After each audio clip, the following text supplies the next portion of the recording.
أعوذ بالله من الشيطان الرجيم.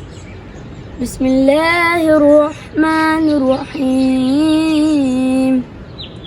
إذا زلزلت الأرض زلزالها وأخرجت الأرض أثقالها وقال الإنسان ما لها يومئذ تحدث أخبارها بأن ربك أوحى لها يومئذ يصدر الناس أشتاتا ليروا أعمالهم فمن يعمل مثقال ذرة خيرا يره ومن يعمل مثقال ذرة شرا يره.